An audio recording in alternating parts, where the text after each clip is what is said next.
یہ کام کریں. تو مقصد اس کا یہی ہے کہ انڈرسٹینڈ کیا جائے تاکہ پتہ چلے کہ اسلام کی جو تعلیمات ہیں، قرآن پاک کی جو تعلیمات ہیں وہ کیا ہے. جب ہمیں تعلیمات کا پتہ چلے گا تو ہم اپنے آپ کو برائیوں سے بچا سکتے ہیں، ہمارے اندر تقویٰ پیدا ہو سکتا ہے. اگر ہمیں تعلیمات کا ہی نہیں پتہ چلے گا تو ہم کیسے اپنے آپ کو برائیوں سے بچا لیں گے. پھر یہ ہے کہ اس کے اندر آپ صدقہ خیرات کا اہتمام کریں، اپنے غریبوں کا خیال رکھیں، اپنے جو عزیزوں کا رفقا اور جو اپنے پڑوسی ہیں ان کا خیال رکھیں، اور زیادہ سے زیادہ صدقہ خیرات کریں، کیونکہ اللہ تعالیٰ نے فرمایا کہ میں اس مہینے میں لوگوں کا رزق بڑھا دیتا ہوں. تو اسی وجہ سے بڑھتا ہے نا کہ اگر ہم اپنا جو غریبوں کا خیال کریں گے، جو سب آپ خیال کریں کہ جو بندہ جس کے پاس کھانے پینے کو کچھ نہیں ہے، وہ سحری نہیں کر سکتا، وہ افطاری نہیں کر سکتا، آپ اس کی مدد کریں اس سلسلے میں. تو جتنا بھی صدقہ خیرات کریں گے اس کا بھی زیادہ سے زیادہ اجر ملے گا اس مہینے میں خاص طور پر. اور پھر یہ کہ حدیث شریف حضور صلی اللہ علیہ وسلم نے فرمایا کہ جس نے ایمان اور احتساب کے ساتھ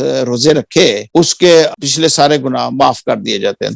تو ایمان اور احتساب تو یہی ہے نا کہ ایمان تو ہمارے اندر ہے، وہ تو ہر ایک پتہ ہے کہ کتنا ایمان موجود ہے، کتنا لیول ہے، وہ تو ہم سب کو معلوم ہے.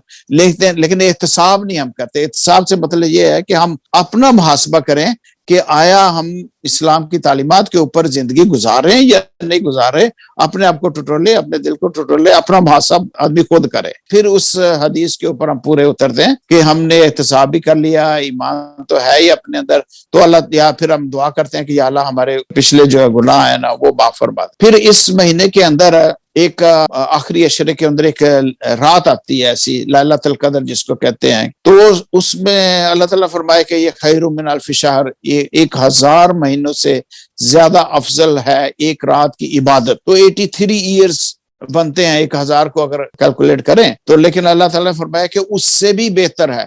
تو یہ اس کا اجر اللہ تعالیٰ جانتے ہیں کہ اس انسان کو کتنا اجر دینا ہے اس کا. تو ہم اس کو مس نہ کریں. اہتمام کے ساتھ ہم جو خاص طور پر رمضان کے جو آخری عشرہ ہے اس میں عبادت سے زیادہ اپنے آپ کو عبادت میں مشغول کریں، نوافل پڑھیں، قرآن پاک کی تلاوت کریں انڈرسٹینڈ کر کے ترجمے کے ساتھ.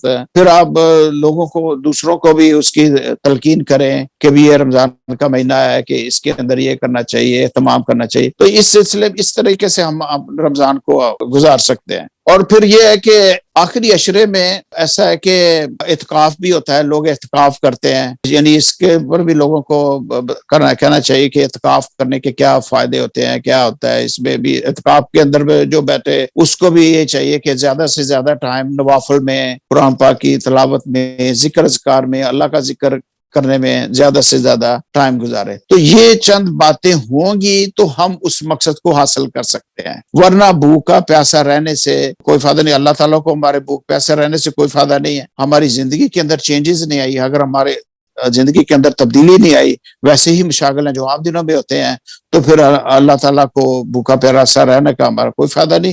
اور اس کے اوپر ہمیں غور و فکر کرنا چاہیے، ہمیں سوچنا چاہیے کہ آئندہ سے چلو جتنے دن گزر گئے، آئندہ سے ہم اس کا اہتمام کیسے کریں. بہت بہت شکریہ زاہد بھائی. ناظرین، بات یہ سمجھ میں آئی کہ سال کے 12 مہینے ہیں، اس میں ایک مہینہ اللہ سبحانہ وتعالیٰ نے ہمیں کثرت سے نیکی کرنے کا حکم دیا ہے، اور اس نیکی کا ہمیں ہی فائدہ ہوگا. ہم جب کوئی نیک عمل کریں گے تو یقیناً یہ ایک نظام فطرت ہے کہ ہم نیکی کریں گے تو اللہ سبحانہ وتعالیٰ وہ نیکی ہم تک لوٹائے گا، اس میں بونس لگا کر، اس میں مزید، ابھی جیسے 70 گنا کہا. ہمیں اس موقع پہ جہاں بدنی عبادت ہم کر رہے ہیں، یعنی روزہ تو ایک بدنی عبادت ہے، ہم ساتھ ساتھ فیل کریں، محسوس کریں کہ وہ غریب رشتہ دار یا جاننے والے جن کو نصیب نہیں ہے وہ چیزیں جو ہمیں اور آپ کو میسر ہے، اس موقع پہ ہم ان کا خیال رکھیں، ان کو فون کریں،